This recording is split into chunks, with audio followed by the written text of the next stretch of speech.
Foundation এবং অ্যাডমিশনের দ্বিতীয় ক্লাসে সবাইকে স্বাগতম। আশা করছি প্রথম ক্লাসটি তোমরা করে এসেছো। দ্বিতীয় ক্লাসে আমরা 11 থেকে 20 এমসিকিউ মাত্র কয়েক মিনিটে আমরা সমাধান করব। তোমরা জানো যে আমরা একটি সম্পূর্ণ ফ্রিতে এবং বিনামূল্যে একটি কোর্স আমরা লঞ্চ করেছি। তো এই কোর্সের দ্বিতীয় ক্লাসে তোমাদের সবাইকে স্বাগতম। আমি সুজন স্যার তোমাদের সাথে আছি। দেখো, দ্বিতীয় ক্লাসের প্রথম এমসিকিউর উত্তর আমি দিয়ে দিয়েছি। What kind of noun is man? Man কোন নাউন? সঠিক উত্তর হচ্ছে কমন নাউন। তো এই এমসিকিউটি যদি তোমরা দেখো, এর সাথে আরো কয়েকটি এমসিকিউ আছে। ম্যান যদি কমন নাউন হয় তাহলে এমন আসতে পারে উইমেন কোন নাউন? বয় ইতিমধ্যে এসেছে, গার্ল ইতিমধ্যে এসেছে, father, mother, sister, brother, teacher. এই যে যত ধরনের নাউনগুলো কমন নাউন, সেগুলো উপায় কি, জানার উপায় কি, সেগুলো কিন্তু আমি আমাদের কোর্সে দিয়ে দিয়েছি। আমাদের যে ফাউন্ডেশনে 499 টাকার কোর্স আছে সেখানে কিন্তু আমি দিয়ে দিয়েছি। আশা করি তোমরা কোর্সটিতে অবশ্যই এনরোল করবে। তো দেখো, ফ্রি ক্লাসে তোমাদের দ্বিতীয় ক্লাসের 11তম MCQ, what kind of noun is man? সঠিক উত্তর হচ্ছে কি নাউন? Common noun. 12 নম্বর MCQ, what kind of noun is girl? Girl কোন নাউন? সঠিক উত্তর হচ্ছে গার্ল হচ্ছে একটি কমন নাউন। ওকে। 13 নম্বর এমসিকিউ আছে কি, what kind of noun is a boy? Boy কোন নাউন? সঠিক উত্তর হচ্ছে কমন নাউন। তোমরা লক্ষ্য করেছো যে এই তিনটা এমসিকিউ ঠিক কতবার বিভিন্ন প্রস্তুতিমূলক পরীক্ষায় এসেছে, চাকরির পরীক্ষায়, অ্যাডমিশনের পরীক্ষায়। তো অবশ্যই তোমরা এটা মনে রাখবে। বেসিক থেকে আমরা অ্যাডভান্সের দিকে যাচ্ছি। 14 নম্বর MCQ, the elephant has great strength. এই এলিফ্যান্ট কোন নাউন বা এলিফ্যান্ট শব্দটি কি? এলিফ্যান্ট শব্দটি হচ্ছে একটি কমন নাউন। ওকে। এখন তোমাদের একটা মনে রাখার বিষয়, এই যে এমসিকিউটি আছে, স্ট্রেংথ কোন নাউন? যদি দেখো কোনো শব্দের শেষে টিএইচ আছে, টিওয়াই আছে, টিইউআরই আছে, টিআইওএন আছে। লক্ষ্য রাখবে যে এই শব্দগুলো হচ্ছে অ্যাবস্ট্রাক্ট নাউন। আমি অ্যাবস্ট্রাক্ট নাউনের অবশ্যই ক্লাস দিয়েছি, তোমরা সেই ক্লাসগুলো দেখে নিবে। তো আমাদের এখানে প্রশ্ন ছিল এলিফ্যান্ট কোন নাউন? সঠিক উত্তর হচ্ছে কমন নাউন। এবং 15 নম্বর MCQ, I recognise your voice at once. তোমরা জানো অ্যাট ওয়ান্স শব্দটির অর্থ হচ্ছে তৎক্ষণাৎ। আমি তোমার কণ্ঠস্বর চিনতে পেরেছিলাম তৎক্ষণাৎ। ভয়েস শব্দটি কোন নাউন? যেহেতু প্রত্যেকটি প্রাণীরই কণ্ঠস্বর আছে, অতএব কণ্ঠস্বর বা ভয়েস হচ্ছে একটি কমন নাউন। ওকে, 16 থেকে 20 এমসিকিউ এর দিকে আমরা যাই। লক্ষ্য করো, 16 থেকে 20 MCQ. Dhaka is a big city. Dhaka শব্দটি এখানে কোন প্রকারের নাউন? সঠিক উত্তর হচ্ছে ঢাকা হচ্ছে একটি প্রপার নাউন। 17 নম্বর MCQ, Dhaka is a big city. এখানে সিটি শব্দটি কোন নাউন? তাহলে সিটি শব্দটি হচ্ছে common noun. Panchagarh city, Dhaka city, Rangpur city, Chittagong city, Sylhet city, Khulna city. বাংলাদেশে যতগুলো শহর আছে সবগুলোই হইতেছে সিটি, অতএব সিটি হচ্ছে একটি জায়গার শ্রেণী, অর্থাৎ কমন নাউন। 18 নম্বর এমসিকিউ লক্ষ্য করো, the poor are always unhappy. যারা দরিদ্র ব্যক্তি আছে, গরিবেরা সবসময় অসুখী হয়। এখানে দি পোর কোন নাউন? দি পোর হচ্ছে প্লুরাল কমন নাউন। এবার লক্ষ্য করো, পোর, রিচ, ইয়াং, ওল্ড। এই যে চারটা তোমাদেরকে আমি নাউন লিখে দিলাম, এই নাউনগুলোর পূর্বে যদি দি যুক্ত হয়, যেহেতু এরা প্রত্যেকটি অ্যাডজেক্টিভ, দেখো পোর, এই পোর শব্দটিকে ভেরি দিয়ে আমরা খুব সহজে মেলাতে পারি। Poor, very poor. Rich, very rich. Young, very young.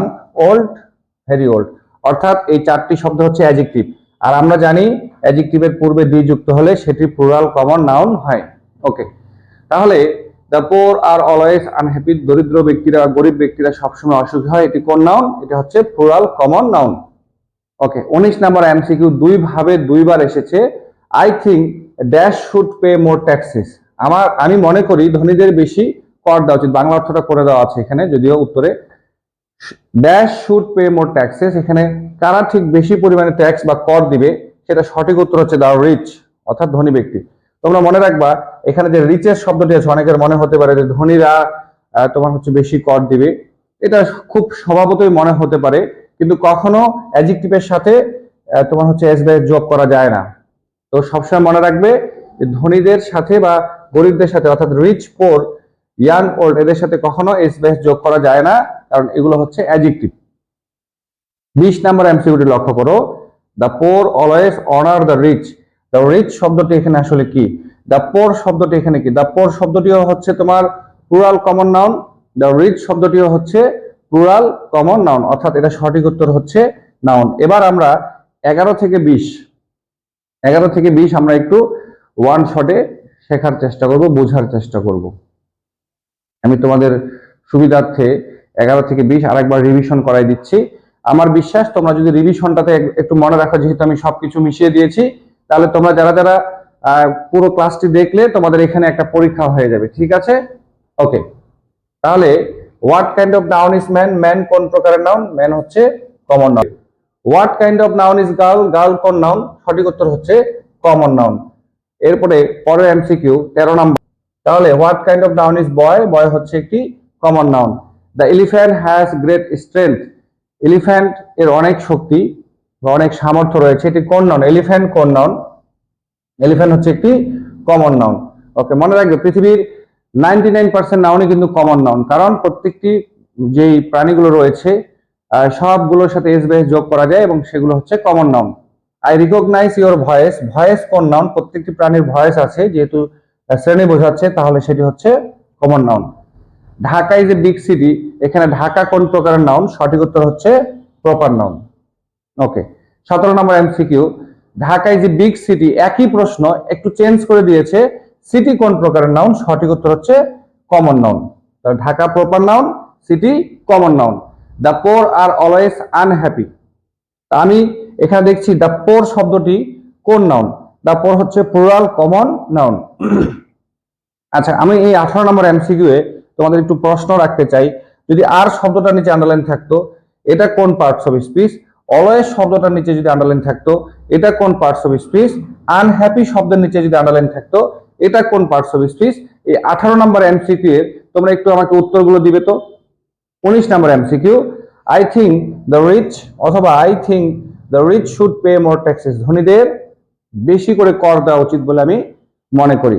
এখন আমি তোমাদের একটা প্রশ্ন যদি রাখি, তোমরা বলো তো ট্যাক্সেস এটা কোন প্রকারের নাউন? সেটা তোমরা কমেন্ট বক্সে 19 নম্বর এমসিকিউ তোমরা জানাবে। যেহেতু আমরা দেখছি যে 16 এবং 17 একবার এসেছে ঢাকা কোন নাউন, একবার এসেছে সিটি কোন নাউন, তো এমন আসতে পারে, সেজন্য তোমরা কমেন্ট বক্সে জানাও যে তোমরা ধরতে পারছো কিনা। The poor always honour the rich. দরিদ্র ব্যক্তিরা সবসময় ধনীদের কি করে? সম্মান করে। এই দ্য রিচ কোন নাউন? সঠিক উত্তর হচ্ছে কোন প্রকারের পার্টস অফ স্পিচ? সঠিক উত্তর হচ্ছে নাউন। দ্য পোর কোন প্রকারের পার্ট অফ স্পিচ? সঠিক উত্তর হচ্ছে নাউন। এখন আজকের দ্বিতীয় ক্লাস আমি শেষ করব একটু প্রশ্ন রেখে। তোমরা আমাকে বলো অলওয়েজ কোন পার্ট অফ স্পিচ? তোমরা আমাকে বলো অনার কোন পার্ট অফ স্পিচ? এই দুইটা প্রশ্ন রেখে ক্লাসটি শেষ করছি। প্রিয় শিক্ষার্থীবৃন্দ, আমাদের বেসিক টু ফাউন্ডেশন এবং অ্যাডমিশনের যে ফ্রি ক্লাসের যে প্লেলিস্টের দ্বিতীয় ক্লাসটি শেষ হলো। আশা করছি তোমরা প্রথম এবং দ্বিতীয় ক্লাসটি করেছো। তোমাদের সবাইকে তৃতীয় ক্লাসে 21 থেকে 30 এমসিকিউ এ আমন্ত্রণ জানিয়ে আমি আমার ক্লাসটি শেষ করছি। সবাই ভালো থেকো, সুস্থ থেকো।